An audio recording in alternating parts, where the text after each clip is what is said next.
আপনি বলেছেন শেখ হাসিনা ফিরে আসা সম্ভব হবে কিনা। আমি যদি আপনাকে উল্টো প্রশ্ন করি কেন সম্ভব হবে না, আমি জানি আপনার উত্তরটা আমি দেই, আপনি দেবেন সেনাবাহিনী আছে, আপনি জানাবেন পুলিশ আছে, আপনি জানাবেন তারেক রহমানের সরকার আছে, শেখ হাসিনাকে আসতে দিবে না। আমি যদি আপনাকে প্রশ্ন শেখ হাসিনা কেন আসা অসম্ভব, সম্ভব নয়, তাহলে আপনি বলবেন তিনি যে এখন ভারতে আছেন। আপনাকে যদি প্রশ্ন করি যে শেখ হাসিনা তো আসতে পারবেন, তিনি বলবেন হেলিকপ্টার দিয়ে তো তাকে আনা যাবে না, কারণ বিমান ল্যান্ড করতে, সরি বিমানে তাকে ল্যান্ড করতে দিবে না, হেলিকপ্টার ভারত সরকার দিতে পারে না। তাহলে কেমনে শেখ হাসিনা আসবে, এই তো আপনার প্রশ্ন। মানে আমি যদি আপনাকে প্রশ্ন করি উত্তর আপনি এগুলোই দিবেন। তারপরে আমার আমার আমার প্রিয় আলোচক রাশেদ হায়দার ভাই বলবে বাংলাদেশে জঙ্গি মৌলবীও আছে, এটাও বলবেন, কোনো সন্দেহ নাই, এগুলো সবই সত্যি। কিন্তু তার চেয়ে বড় সত্যি হলো এটা শেখ হাসিনার নিজেরও দেশ, তার বাপেরও দেশ। কে তাকে আশাটা ঠেকাবে, আমি তো এটা বুঝতে উঠতে পারতেছি না। আমি মনে মনে চেয়েছিলাম যে ঘোষণাটা দিয়ে বসুক, এবং দেখবেন এটা বলার আগেও আমি বলছিলাম যে আওয়ামী লীগের আসলে ঘোষণা দেওয়া উচিত। যাই হোক, বেটার লেট দেন নেভার। 18 মাস, 20 মাস 22 মাস পরে আমরা একটা ঘোষণা পেয়েছি, এবং সেই ঘোষণা সরাসরি নেত্রীর মুখ থেকে। ভাইয়া না, এমন না যে রাশেদ হায়দার ভাইকে বলেছে, এমন না যে আমাকে বলেছে, আপনাকে বলেছে, বা আওয়ামী লীগের নেতাদের বলেছে, তারা বলেছে, ঘটকালি করেন নাই, সরাসরি। তাও আবার কি বাংলাদেশের পত্রিকাকে বলেন নাই, কারণ বাংলাদেশের সাংবাদিক খালেদ মহিউদ্দিন বলছে 1 কোটি টাকা দিলেও তিনি তার সাক্ষাৎকার ছাপবেন না। কি আর করার, শেখ হাসিনা বড়ই মনে দুঃখ পেয়েছে, সে 1 কোটি টাকা দিলেও ছাপবে না। 10 টাকা দামের খালিদ মহিউদ্দিন ঠিকানা পত্রিকায় গেছে, যার কোনো ভ্যালুই নাই, তারা 1 কোটি টাকা দিলেও ছাপবে না। তাই আর কি করবে, মনের দুঃখে রয়টারকে সাক্ষাৎকার দিয়েছে। আর কি একটা আজব ব্যাপার, রয়টারকে সাক্ষাৎকার দেওয়ার পরে সারা বাংলাদেশ তো চলে যাই, দক্ষিণ এশিয়ায় চলে, সারা পৃথিবীতে চলে গেছে, তো আমার মাগনা, টাকা পয়সা দিতে হয় নাই। যাই হোক, সেটা অন্য বিষয়। যেটা আমি বলতেছিলাম, আমি বারবার বলে থাকি যে পৃথিবীতে যদি কেউ, বাংলাদেশে নয় শুধু, পৃথিবীতে যদি কেউ বলতে সাহস পায় বা যার যোগ্যতা আছে, বৈধতা আছে, যেটা আমার দেশ, আমার বাপের দেশ, আমরা তিনজন এখানে যারা আছে, আমাদের যারা দর্শক রয়েছেন, তারা বলতে পারবে বাংলাদেশ আমার বাংলাদেশ, কিন্তু বা আমাদের বাংলাদেশ, শেখ হাসিনাই একমাত্র ব্যক্তি যিনি বলতে পারেন এটা আমার বাবার দেশ এবং আমার দেশ, এবং বলতে পারেন আমার বাবা এই দেশ তৈরি করেছে। এটা যদি বলেন একেবারে ভুল হবে না। যদিও তার পিতার জন্য, তার বাবার জন্য অনেক মানুষ আত্মহত্যা দিয়েছে, এটা সত্য। তার বাবার অনেক সহকারী ছিল, এটা সত্য। লক্ষ লক্ষ মুক্তিযোদ্ধা তার সহকারী ছিল, লক্ষ লক্ষ বুদ্ধিজীবী, হাজার হাজার শত শত বুদ্ধিজীবী তার পক্ষে ছিল, কোনো সন্দেহ নেই, এটা স্বীকার। কিন্তু তার বাবার দেশ, এটা তিনি বলতে পারেন, আর কেউ পারবে না, সম্ভব না। তাহলে সেই শেখ হাসিনাকে আপনি ঠেকাবেন, এটা হলো একটা যুক্তি। আর একটা যুক্তি আমি দেই যে কেন শেখ হাসিনা ফিরে আসা অসম্ভব নয়, সম্ভব। আমি এই বক্তব্যটা দিয়ে শেষ করবো। আমি রাশেদ হায়দার ভাইয়ের বয়ান খোদবার শুনবো, যাতে সোয়াব টব হয়। তো শেখ হাসিনা আরেকটা কারণে ফিরবেন, এই কারণে যে বাংলাদেশে তার মিনিমাম 5 কোটি নেতা কর্মী সমর্থক মিলে, ভোটার মিলে 5 কোটি মানুষ আছে। যে মানুষের জন্য 5 কোটি সমর্থক আছে, সেই মানুষ বাংলাদেশে আসবে না, তো ওয়াকা থাকবে। যার 5 কোটি সমর্থক ফালায় চোরাই দিলে আছে, সে থাকবে না, তারেক রহমান থাকবে। যার 5 কোটি নেতা কর্মী সমর্থক আছে, সে বাংলাদেশে থাকবে না, ওই সাদা শকুন জামাতের গোলাম তারা থাকবে, গোলাম ইবনে গোলামেরা থাকবে। যার 5 কোটি সমর্থক আছে, সে বাংলাদেশে, তিনি বাংলাদেশে থাকবেন না, আমার ভাবির পোলারা, অনুরোধের আসলে এমপি তারা থাকবে। এটা কি হয়? হয় না। তার জন্য শেখ হাসিনা আসবেন, এটা আপনাকে অফিসিয়ালি বক্তব্য দিলাম আর কি। অফিসিয়ালির বাইরে, অফিসের বাইরে যে বক্তব্য, হায়দ্রাবাদে আগে শেষ করেন, তারপরে আবার আসতেছি। ধন্যবাদ আপনাদের। শোনা যাচ্ছে না ভাই? হায়দ্রাবাদ আপনি শুরু করেন। আপনি, আমি প্রশ্ন করি, আপনার কথা শোনা যাচ্ছে না। আপনারা, আমি প্রশ্ন করি ওনার পক্ষ থেকে, সময় নষ্ট, উনি যখন আসবে আসবেই। সেটা হলো যে শেখ হাসিনা বাংলাদেশে আসবেন, এটা কি করে সম্ভব বলেন প্লিজ। ধন্যবাদ ফরিদ ভাই এবং দর্শক শ্রোতা মণ্ডলী যারা শুনছেন, আমাদের মুরব্বী ফরিদ ভাই তো এতক্ষণ বললেন, আর ওনার পরে আর কি বলার আছে। তো আমার একটা কথা বলার আছে। একটা গান ছিল, শুনতাম, এটা বেশিরভাগ গাইতো বামেরা। হ্যাঁ, থাকিলে ডোবাখানা হবে কচুরি পানা, বাঘে মহিষে খানা একসাথে খাবে না, ওমরি স্বভাব তো কখনো যাবে না। যারা এখনো শেখ হাসিনারে চিনে নাই বা জানে না, তারা জানেও না যে শেখ হাসিনার স্বভাব কি। জি জি, উনি যখন যেটা বলছেন, তো বলছেন, ওইটা পৃথিবীর 1000 কোটি টাকার শক্তি দিয়েও ঠেকানোর কারো সম্ভব হয় না। ফরিদ ভাই যেটা বললেন যে আমরা বলি ও আমার বাংলাদেশ, বাংলাদেশ আমার দেশ, এই দেশ সে দেশ, এগুলো বলি, আমরা কিন্তু কইতে পারি না আমার বাপের দেশ, শেখ হাসিনাই বাপের বেটি, কারণ ওনার বাবার ডাকে এই দেশ স্বাধীন হয়েছে। তার মানে এই দেশ দিয়ে গেছে বঙ্গবন্ধু শেখ মুজিবুর রহমান, যে বাড়ি তৈরি করে দিয়ে গেল। ধরেন আমার বাবা আমাদের একটা বাড়ি তৈরি করে দিয়ে গেল, আমরা সব ভাই বোনে মিলে কি কয়, আমার বাপের বাড়ি। ভাগ হয়, এক এক ফ্লোর এক এক জনে পায়, কিন্তু তারপরেও কইতে হয় যে এটা তো বাপের বাড়ি। বইনের আয়া কয় যে এটা তো আমার বাপের বাড়ি আছে, তোরা ভাগে পাইছো আর কি। তা আমরা তো ভাগে পাইছি একটু একটু, কিন্তু মূল দেশ তো শেখ মুজিবের, মূল দেশ শেখ হাসিনার। 30 লক্ষ শহীদ হয়েছে ওনার ডাকে, 7 কোটি মানুষ যুদ্ধে নামছে বঙ্গবন্ধু শেখ মুজিবুর রহমানের নাম ডাকে। এক নেতার এক দেশ, বঙ্গবন্ধুর বাংলাদেশ, এই মিছিল করে নামছিল। তো উনি আসবে না, আসবে কারা? কথাটা কিন্তু ফরিদ ভাই খারাপ করে, উনি আসবে না তো আসবে কারা? তার মানে আমি আমার বাপে বাড়ি টাড়ি বানাই দিল, আমরা ভাই বোন কেউ আইতে পারতাম না। আর আমার ওই যে খালতো ভাই মামতো ভাই কোনো ব্লাড রিলেশনই নেই, তারাইয়া থাকবো ভাই। আমার মামু বাড়ির লোকজন আয়া থাকবো, তা তোই তো না। বাপের বাড়ি বাপ বানাই দিছে, বাপের ডিএনএ আমার শরীরে আছে, আমার মার আত্মীয় স্বজনের শরীরে নাই। সুতরাং এই জায়গায় আমরা যেমন একটু যাইবোটাকে, শেখ হাসিনার বাপের তৈরি, বাপের ডিএনএ ওই দেশে, এই দেশে শেখ হাসিনাই আসবে। ফরিদ ভাই যেটা বলছে ঘোষণা, ফরিদ ভাই এটা 2 বছর সময় নিছে, দেয় নাই। উনি বলছে আমি আসবো, তোমরা প্রস্তুত হও, আসবো প্রস্তুত হও। এ প্রথম বলেই দিছে এবার যে ডিসেম্বরে আসবো।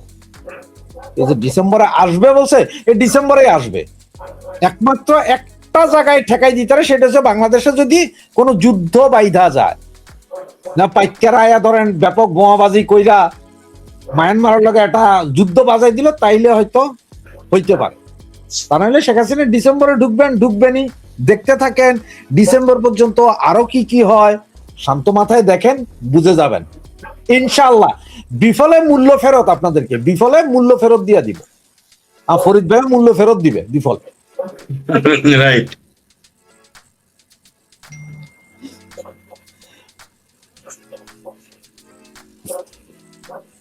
ফরিদ ভাই বলুন, শুনতে পাচ্ছেন? মাসুদ ভাই এখন শুনতে পাচ্ছেন?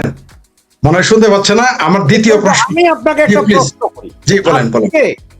আমাদের এই যে কষা জাহিদ আছে না, জি পড়া যায়, জি পাঠা জাহিদ, সে পত্রিকাতে, যেহেতু আমি আপনার ফটো কার্ডটা সরাসরি এখানে তুলতে পারবো না, কারণ আমার সেই পরিমাণ অ্যাক্সেস নাই, যার কারণে যে সে কষা জাহিদ একটা বিবৃতি দিছে আজকে। আজকে এইটা এইভাবে দেখায়, এই যে জি বলেন, এখন পড়ে শোনান। হ্যাঁ, এখন পড়ে শোনান। লেখছে দেশে খারাপ কিছু করার সক্ষমতা আওয়ামী লীগের নেই। আমার কথা হচ্ছে যে আওয়ামী লীগ তো খারাপ দল না, তাহলে খারাপ কিছু করার সক্ষমতা কেন আওয়ামী লীগের থাকবে? ও এটা দিয়ে কি বুঝাইতে চাইছে, আপনার কি মনে হয়? ওই যে বললেন ওটা কষা জাহিদ, আর আমি তার নাম দিয়েছি পাড়া জাহিদ। আগে ছিল মান্না ভাইয়ের পেতিপাড়া, এখন তিনি হয়ে গেছেন তারেক রহমানের পাড়া। সে যে কি বলছে সে নিজেই জানে না। আওয়ামী লীগের খারাপ কিছু করার ক্ষমতা নেই, তা আওয়ামী লীগ খারাপ কিছু তো করবেই না। ক্ষমতা থাকলেই কি না থাকলেই কি, আওয়ামী লীগ খারাপ কিছু কেন করতে যাবে? এইবার আসে, আসলে তিনি বুঝাইতে চেয়েছে এই কথাতে যে আওয়ামী লীগ ক্ষমতা দখল করতে পারবে না, মিছিল মিটিং করতে পারবে না। এটা জাহিদ পাড়ার বয়ান। জাহিদ পাড়ার ভোট কয়টা ছিল, সে এখন যে প্রতিমন্ত্রী। যদি জাহিদ পাড়ার 5টা ভোট না থাকার পরেও যদি সে প্রতিমন্ত্রী হইতে পারে, তাহলে 5 কোটি ভোট যার আছে সেই শেখ হাসিনা কি আবার সে প্রধানমন্ত্রী হতে পারবে না? আমরা কি সেই দেশে গিয়ে রাজনীতি করতে পারবো না? জাহিদ পাড়া এখনো সে যে মন্ত্রী হয়েছে, তার এলাকায় যাই না দেখি তার পিছে কয়টা লোক ঘুরে। আর আমরা তো এমপিও না, মন্ত্রীও না, তো দূরের কথা, আমি কোনো শেখ কোন নেতাও না। আমি গেলে কতজন লোক থাকবে?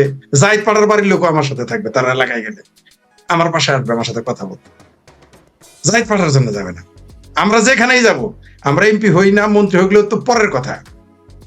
আমি শেখ ফরিদ, আপনার রাশেদ হায়দার, আমরা বাংলাদেশের শুধু ঢাকা না, যে কোনো উপজেলার যে কোনো বাজারে গিয়ে দাঁড়াইলে অন্তত 10 জন লোক এসে দাঁড়াবে, এবং ওই 10 জন আমাদের বলবে যে ভাই আমরা স্যার বিল দিতে গেলে দিতে দিবে না।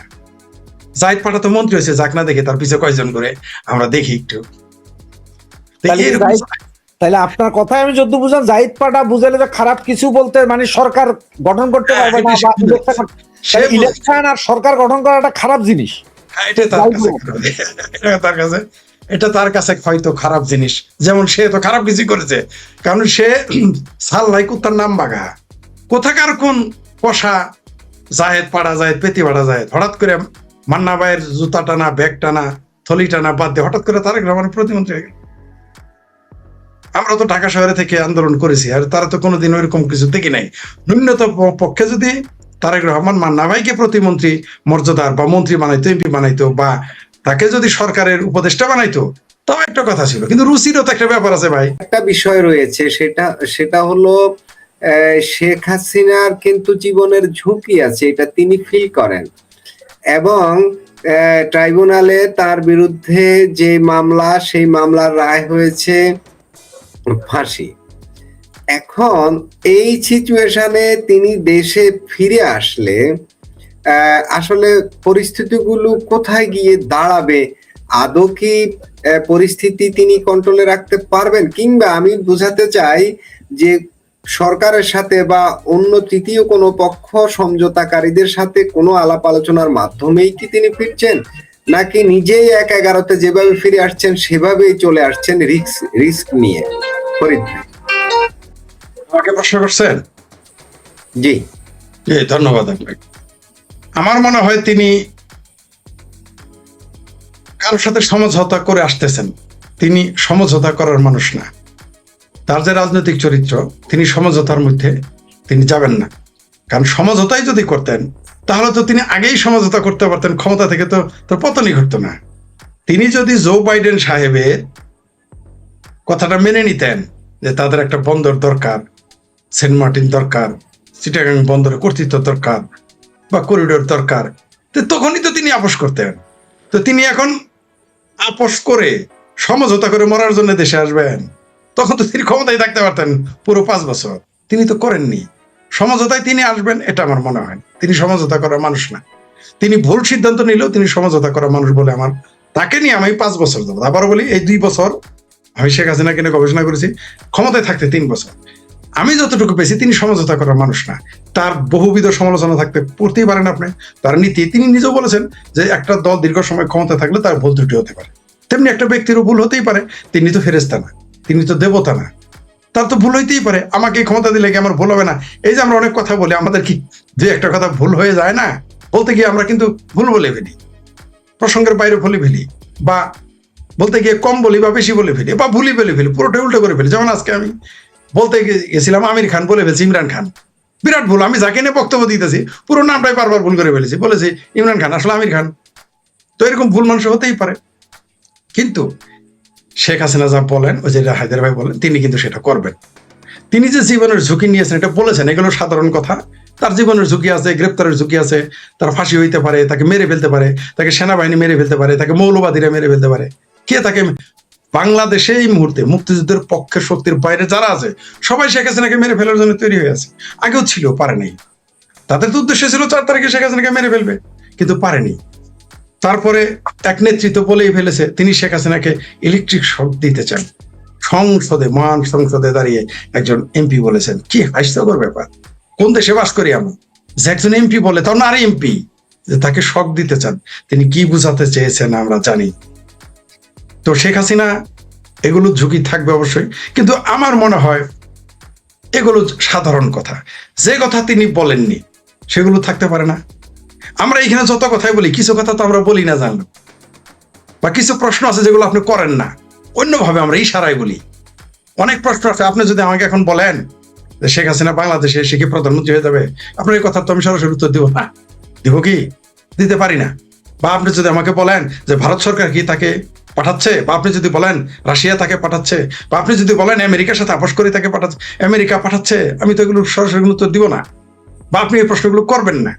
কিন্তু আমি যতটুকু বুঝি, শেখ হাসিনা এগুলো তার সাধারণ কথা, রাজনৈতিক সভানেত্রী হিসেবে তার যেটা কথা সেটা তিনি বলেছেন। কিন্তু আমার কেন যেন মনে হয় যে শেখ হাসিনাকে ফাঁসি দেওয়ার মতো দড়ি বাংলাদেশে সৃষ্টি হয়নি। শেখ হাসিনাকে গ্রেপ্তার করে এইবার নিয়ে যাবে, সেই পুলিশগুলো এখন নাই। আর সেনাবাহিনী গ্রেপ্তার করে তো নিয়ে যেতে পারবে না, কারণ তিনি সামরিক ব্যক্তি না। সেনাবাহিনী তাকে হত্যা করতে পারে, কিন্তু সেনাবাহিনী তাকে গ্রেপ্তার করে কোথায় নিয়ে যাবে? পুলিশের কাছেই তো দিতে হবে। সেনাবাহিনী তো নিজে গিয়ে আদালতে দিতে পারবে না। সেনাবাহিনী তো তাকে নিয়ে ক্যান্টনমেন্টে রেখে দিতে পারবে না, এই ক্ষমতা তার নাই আইনত। পৃথিবীতে কোথাও এটা নাই। তাকে নিয়ে পুলিশ গ্রেপ্তার করে পুলিশের কাছে দিতে হবে। তাহলে পুলিশের কাছে দিলে পুলিশ তার কই পাঠাবে? ফাঁসিতে? বাংলাদেশে সেই জল্লাদ পয়দা হয়েছে, শেখ হাসিনাকে ফাঁসি দেবে? আপনি কি মনে করেন? আপনাকে একটা জিনিস বলি আমি, 2024-এর 5ই আগস্টের শেখ হাসিনার জনপ্রিয়তা আর 2026-এর জুলাইয়ের জনপ্রিয়তা একসাথে করলে তো হবে না, হবে না। আগে তার নিজের দলের মধ্যে তার জনপ্রিয়তা কমে গিয়েছিল, তার কর্তৃত্ব কমে গিয়েছিল, আর এখন উল্টো হয়েছে, তার দলের ভিতরে শতভাগ তার কর্তৃত্ব প্রতিষ্ঠিত হয়ে গেছে। তার দলের যত কর্মী নিজেদের মধ্যে বিরোধ থাকতে পারে, আমেরিকার আওয়ামী লীগের সভাপতির সাথে অস্ট্রেলিয়ার আওয়ামী লীগের সভাপতির কাইজা থাকতে পারে, ব্রিটেনের আওয়ামী লীগের সভাপতির সাথে ওই যে বাইরের ফ্রান্সের আওয়ামী লীগের সাথে একটু ঠোকাটুকি লেগে থাকতেই পারে, অথবা মনে করেন যে জার্মান আওয়ামী লীগের ভিতরে একটু কোন্দল থাকতে পারে, থাকতেই পারে। কানাডার আওয়ামী লীগের সাথে মনে করেন যে সুইডেনের আওয়ামী লীগের একটু কোন্দল থাকতেই পারে, বা আভ্যন্তরীণ কোন্দলও থাকতে পারে।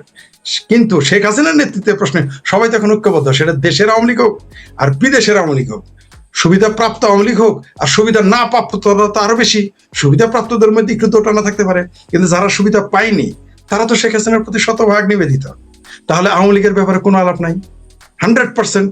তাহলে আওয়ামী লীগের সারা বাংলাদেশের নেতা কর্মী সমর্থক কথা, এইবার আসেন যারা আওয়ামী লীগ করে না, তারাও কিন্তু এইবার শেখ হাসিনার প্রতি সমর্থন ঘোষণা করেছে। এটা আপনি হয়তো বলবেন তাহলে কোথায় কি আপনাকে লিখে দিয়েছেন? না, আমরা 64 জেলাতে ফোন করি, আমরা 560টা উপজেলাতে ফোন করি, আমরা বাংলার আনাচে কানাচে অলি গলিতে আমরা ফোন করি, কথা বলি সাধারণ মানুষের সাথে, আওয়ামী লীগের নেতা কর্মীরা। আমি সবচেয়ে কম কথা বলি আওয়ামী লীগের নেতা কর্মীর সাথে, বড় বড় নেতারাও ফোন দেয় আমি ধরি না, মানে মনে থাকে না, সময় নাই, ইত্যাদি ইত্যাদি। এই জন্য ক্ষমা করবেন, আপনারা বড় বড় নেতা, আপনাদের মতো মহান নেতারা আমাকে ফোন করেন, রিসিভ করতে পারি না, আন্তরিকভাবে দুঃখিত। আপনারা কর্মীদের ফোন করেন, তাহলে উপকারটা বেশি হবে। যাই হোক, সেটা অন্য বিষয়। তো সেই সাধারণ মানুষগুলো আমাকে, রিক্সাওয়ালা কি বলেছে আমাকে, হ্যাঁ, যে লোকটা খেতে কাজ করে সে আমাকে কি বলেছে, যে লোকটা নৌকা চালায় সে আমাকে কি বলেছে, যে কাজের বুয়াটা ঢাকা শহরে বুয়াগিরি করে সে আমাকে কি বলেছে। বাংলাদেশের খোঁজ যদি আপনি নিতে চান, শুধু আওয়ামী লীগ বিএনপির বড় বড় নেতারা ফোন করলে তো আপনি দেশের খবর বুঝবেন না। আপনার বাড়ির খবর নিতে গেলে তো আমার ফোন করলো আপনার কামের বেটির কাছে, যে ভাইয়ের সাথে ভাবির সম্পর্কটা কি একটু বলো তো, তখন না বোঝা যাবে যে ভাবির ভাই আইছিল, তারপরে ভাইয়ের ভাই আইছিল, কি কি লাগছিল ঝগড়া একটু বলো। সে না আসল কথা বলবে, উনি কি আমাকে বলবে? শরম আছে না, তার লজ্জা আছে না? তারা ভাইয়ের সাথে শালার জন্য বেশি কাজ করছে, এটাকে আমার কাছে বলতে পারবে? হায়দ্রাবাদ এটা বলতে পারবে? বা আমি বলতে পারবো যে আমার বই নিয়েছিল, বের করে দিছি, শালির জন্য গয়না কিনে দিছি, এটাকে আমি স্বীকার করবো হায়দ্রাবাদের কাছে? কিন্তু এটা কে জানে আমার কামের বুয়া, কে জানে আমার বাড়ির আশেপাশে যারা থাকে তারা। তো এরকম খোঁজ নেই যারা আওয়ামী লীগের পরিবারের না, ইভেন যারা একটু বিএনপি ঘরনার, এমনকি জামাতে, তাদের ফোন দেয়, বলে ব্যবসার অবস্থা ভালো না। এই লোকগুলো কোথায় যাবে? আমি আপনাকে লিখে দিতে পারি, কালকেও বলেছি, আজকে বললাম, বিএনপি জামাতের যারা সমর্থন করে, আমি নেতা কর্মী বলি না, যারা সমর্থন করে, সমর্থক তো আলাদা জিনিস, সমর্থক তো এদিকেও যায় ওইদিকে যাবে। এই সমর্থকের 25% শেখ হাসিনাকে সংবর্ধনা দিবে, আপনি লিখিত রাখেন। যেদিন শেখ হাসিনা, জননেত্রী শেখ হাসিনা ঘোষণা দিবেন আমি বাংলাদেশে প্রবেশ করতেছি, আমি বাংলাদেশে আসতেছি, যতই সুদূর করুক বাংলাদেশের সেনাবাহিনী, পুলিশ বাহিনীর কথা বাদ দেন, পুলিশ জীবনও আওয়ামী লীগের ঠেকাবে না, আপনি লিখে রাখতে পারেন।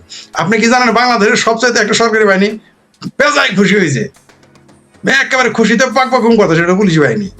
ওই যে আগে বলছে না যে পুলিশ বাহিনী পুলিশ লীগ হয়ে গেছে, এইবার রূপটা দেখতে পারবেন। এই পুলিশ বাহিনীকে এই আমার ভাবির পোলারা, জামাতিরা, হেফাজতিরা, সরমানের বীরেরা, বিএনপিরা পিঠে পিঠে জ্বালায় জ্বালায় মেরে কেটে ঝোলায় ঝোলায় এদের পুলিশ লীগ সত্যি বানায় রাখছে, সেটা দেখতে পারবেন ডিসেম্বর মাসে বাংলাদেশের পুলিশের রূপ। আজও কিন্তু পুলিশকে বাংলাদেশ সেনাবাহিনী বিশ্বাস করে না, কেন? কারণ তারা জানে কি অকামটা, কি অত্যাচারটা পুলিশের সাথে করেছে। আপনি যেটা বললেন, শেখ হাসিনাকে গ্রেপ্তার করার মতো কোনো ক্ষমতা বাংলাদেশের পুলিশের নাই, পুলিশ করবে না, আর্মির নাই। আর ভাবির পোলারা, বিএনপি, জামাত ডিসেম্বর মাসের 1 তারিখের পূর্ব দিন পর্যন্ত সব বাঘ ভাল্লুকের মতো কথা বলবে। 1 তারিখ রাইতে থেকে দেখবেন সব পলাতক, সব দেখুন, এর আগে চলে যেতে পারে 1 তারিখ লাস্ট টাইম। ডিসেম্বরের 1 তারিখের আগে দেখুন আমার ভাবির পোলারা, এমনকি আপনি দেখতে পারবেন 2, 4, 5, 10 জন এমপি পালাইছে। আপনি লিখে রাখেন আমার কথা আপনি লিখে রাখতে পারেন। 6 মাস, মাঝখানে আর 4 মাস আছে, ঠিক আছে, মাঝখানে আর 4 মাস আছে, দেখতে পারবেন যারা কিভাবে পালায়। আর সেনাবাহিনী দুইটা কাজ, হয় সেনাবাহিনী সরাসরি বিএনপি আওয়ামী লীগের পক্ষ নিয়ে আওয়ামী লীগের সাথে গণহত্যা লিপ্ত হবে, যেটা সেনাবাহিনীর জন্য সমূহ বিপজ্জনক হয়ে যাবে, সেনাবাহিনী জানে, তাহলে বাংলাদেশ থেকে সেনাবাহিনী নামক প্রতিষ্ঠানটি বিলুপ্তি হয়ে যেতে পারে। এই ঝুঁকি সেনাবাহিনী নিবে না। এখন কি করতে পারে? সেনাবাহিনী নীরব ভূমিকা নিবে, মৌলবাদী জঙ্গিদের আটকায় দিবে। এই যে মোল্লা মিলিটারি তখন বেরাকে চলে যাবে, মিলিটারিকে মোল্লাদের আগে দিতে পারে, কারণ এটাই হচ্ছে তাদের একটাই আওয়ামী লীগের জন্য সবচেয়ে ঝুঁকিপূর্ণ হবে ওই যে সৈয়দ আশরাফ সাহেব বলেছিলেন যে মৌলবাদী শক্তি হবে আওয়ামী লীগের আসল শত্রু, সেটাই এবার আপনি দেখতে পারবেন ডিসেম্বর মাসে। এদের লেলিয়ে দিবে, তখন মুখোমুখি হবে, মুখোমুখি তো হবেই, কিন্তু শেখ হাসিনার সাথে কুলোতে পারবে না। ডিসেম্বর মাস এই ৭১ পরাজিত শক্তির পরাজয়ের মাস, এই ১৬ ডিসেম্বর মাসে আবার পরাজিত হবে, এটা আমি নিশ্চিত। কোনোভাবেই তাকে গ্রেপ্তার করা সম্ভব না। ১ লক্ষ মানুষ যদি আমাকে ঘিরে রাখে, আপনি আমাকে ধরতে পারবেন? ১০ লক্ষ, ২০ লক্ষ, ৩০ লক্ষ, ৩০ লক্ষ মানুষ যদি আমার আশেপাশে থাকে, আমাকে গ্রেপ্তার করতে পারবেন? আর শেখ হাসিনার জন্য কত লক্ষ মানুষ আসবে সেটা আপনারা দেখতে পারবেন ডিসেম্বর মাসে। বা এমন হতে পারে, আমার ধারণা তার আগেও চলে আসতে পারে, কারণ তিনি তো এখন তো তিনি অস্থির হয়ে গেছেন, যেহেতু ঘোষণা দিয়ে ফেলছেন, এখন তিনি কিন্তু অস্থির, তিনি যে কোনো মুহূর্তে চলে আসতে পারেন, কারণ তিনি জাতির জনক শেখ মুজিব বঙ্গবন্ধুর কন্যা, তারপর তার নাম শেখ হাসিনা, তিনি যা বলে ফেলেন তা তিনি করবেন। আর শেখ হাসিনা ঢুকে পড়লে আপনি ঠেকাইতে পারবেন না, কোনো শক্তি তাকে ঠেকাইতে পারবে না। আপনি নিশ্চিত থাকেন, কমসে কম ৫ লক্ষ নারী যাবে, নারী, শুধু নারী, কম পক্ষে লিখে রাখেন ৫ লক্ষ নারী তাকে সংবর্ধনা দেবে যদি রোডে আসে, রোডে আসে কম পক্ষে। আর যদি বিমানে আসে তাও দেখবেন ঢাকা শহরে কত লক্ষ নারী যায় তাকে দেখতে, এটা আপনি দেখতে পারবেন। এগুলো কুলাবে না। শেখ হাসিনা যখন ঢুকে পড়বে, আর আপনি যেটা বলেছেন কোন দেশের জন্য আসছে কিনা প্রশ্ন করবেন, আমি জানি, আমার ধারণা পৃথিবীতে কোনো না কোনো শক্তি তো পশ্চাতে থাকবেই, কোন শক্তি তা জানি না। যেমন কমন সবাই বলবে এটা ভারত করতেছে, কিন্তু ভারতের কোনো বিবৃতি দেয়নি। এই যে শেখ হাসিনা যখন বলেন, না রয়টারে সাক্ষাৎকার দেন আমি ডিসেম্বরে, ভারতের কোনো প্রতিক্রিয়া পেয়েছেন আপনি? ভারত চাণক্য নীতির দেশ, তারা যা করে তা বলে না, যা বলে তা করে না। আপনি তো ভারতকে বুঝতেই পারবেন না। ভারত যে কি করতেছে বাংলাদেশ নিয়ে, তাদের কি কৌশল, কি কূটনীতি বুঝতেই আছে না। ভারত ইন্দোনেশিয়া দখল করে ফেলবে দেখুন, মানে ইন্দোনেশিয়ার সাথে বন্ধুত্ব স্থাপন করেছে, জাপানের সাথে করেছে, অস্ট্রেলিয়ার সাথে করেছে, ইন্দোনেশিয়ার সাথে, মানে বুঝতে পারছেন জলসীমানা। তার মানে পুরো ভারত মহাসাগর, এদিকে আরব সাগর তার দখলে। এটা কি আপনারা বুঝতে পারছেন? আর বঙ্গোপসাগর নিয়ে বসে আছে এই চীন আর কি আমাদের পেয়ারা পাকিস্তান, তুরস্ক ঢুকতে পারবে নাকি? এই যে বন্দরে, এই পানি, এই যে চিটাগাং বন্দরে আর ঢুকতে পারবে? আপনি তো আমার বাড়ির উত্তরে ঢুকবেন, আমি তো আপনার চায়ের দিক থেকে আগেই ঘেরাও করে রাখবো, আপনি ঢুকবেন কোন দিক দিয়ে? ঢুকলে তো আর বাড়াইতে পারবেন না। ভারত মহাসাগর তখন, অস্ট্রেলিয়া যখন, নিউজিল্যান্ড যখন, সবচেয়ে মজার বিষয়, সর্বশেষ তিনি এখন নিউজিল্যান্ডে আছেন। নিউজিল্যান্ডের সাথে ৪০ বছর পরে দেখা করতে গেছেন নরেন্দ্র মোদী। আপনাদের কিন্তু দেখাইতেছে বাংলাদেশ নিয়ে কিন্তু তার কোনো বক্তব্য নাই। যারা হাঁপানি রোগী, যক্ষা রোগী, তারাও বলে বা ভারত দখল করবে, টু শব্দটি করেছে ভারত, এটাই হচ্ছে ভারত। ভারতের কাছে অনেক কিছু শেখার আছে, তাদেরও ভুল ত্রুটি আছে, তাদেরও কিছু বড় বড় মাথায় তো ছোট জিনিস ধরে না, কিন্তু তাদের চাণক্য নীতি কিন্তু মারাত্মক। তারা কোনো প্রতিক্রিয়া দেয়নি। রাশিয়া কোনো প্রতিক্রিয়া দিয়েছে? ইভেন আমেরিকাও কোনো প্রতিক্রিয়া দেয়নি, চায়নাও কোনো প্রতিক্রিয়া দেয়নি। তার মানে কি, দাল মে কুছ কালা হ্যায়, কুছ হো রাহা হ্যায়, কুছ হোগা, कुछ ना कुछ तो होगा डिसेंबर महीने में। जी धन्यवाद।